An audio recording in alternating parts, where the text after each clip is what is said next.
All right. In finance, we're obsessed with boundaries, right? What a company owns, what it owes, where its real influence actually ends. But see, those lines are so often drawn in legal ink, not economic reality. So today, we're going to move way beyond the simple legal form to understand the true economic perimeter of the firm. And this isn't just for accounting. This is absolutely essential for valuation, for strategy, and for any real risk analysis. So, let's kick things off by deconstructing a core assumption, one that's really deeply ingrained in how most people think about corporate structure. And that is the illusion that ownership automatically equals control. This is the question at the heart of it all. I mean, your gut reaction, of course, is yes. But in the world we operate in, with complex contracts, special purpose entities, all these intricate governance structures, that intuition is frankly dangerously incomplete. The real answer is much, much more nuanced. And that brings us to this core distinction. On one side, you've got the legal form. It's just a simple share count. But on the other, you have the economic substance, the actual practical ability to drive results and feel the financial impact of those results. Any serious analyst, anyone in this room, has to look past the legal paperwork to the economic reality. And the IFRS 10 framework, well, that gives us the rigorous analytical lens we need to do exactly that. Okay, so if a simple majority of votes isn't enough, what does define control?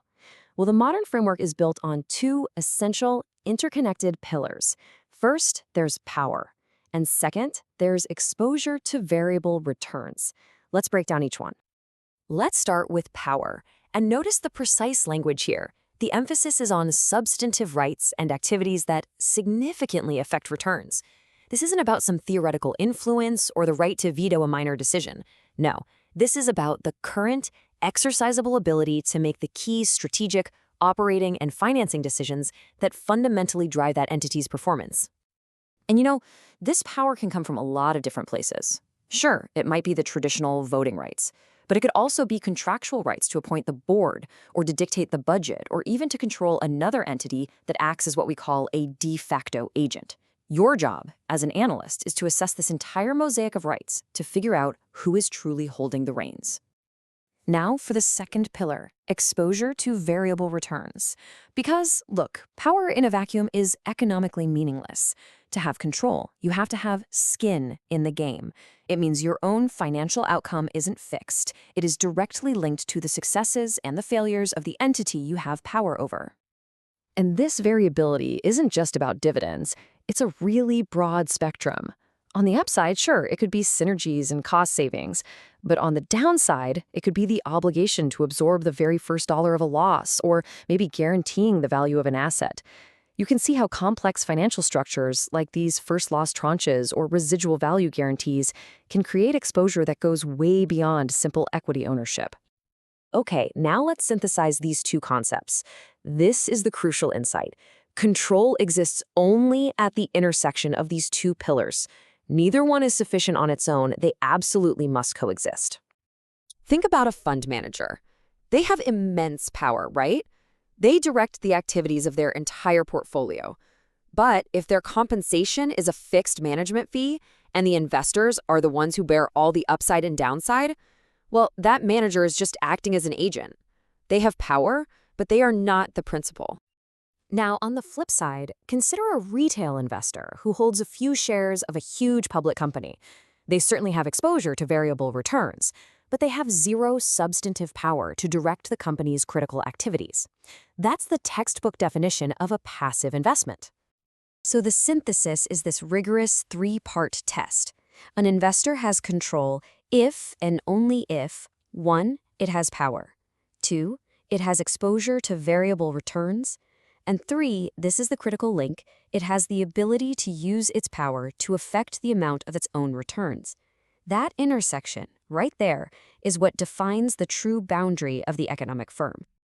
So, why did we just spend all this time building this framework? Because understanding this boundary is absolutely fundamental to valuation and to risk analysis. This is where the theory hits the market. Just think about it. In an M&A deal, are you acquiring what the legal documents say, or are there controlled entities with hidden debts that you're not seeing? In private equity, where does your power to drive operational change really come from? And of course, the classic application is in structured entities, the very vehicles that are often used to hide leverage off the balance sheet. If you misunderstand control here, you fundamentally misunderstand the entire enterprise. This is the ultimate principle. The consolidated financial statements, the documents we all rely on to assess a firm's health, they have to reflect the group of assets and liabilities that management truly directs and is economically accountable for.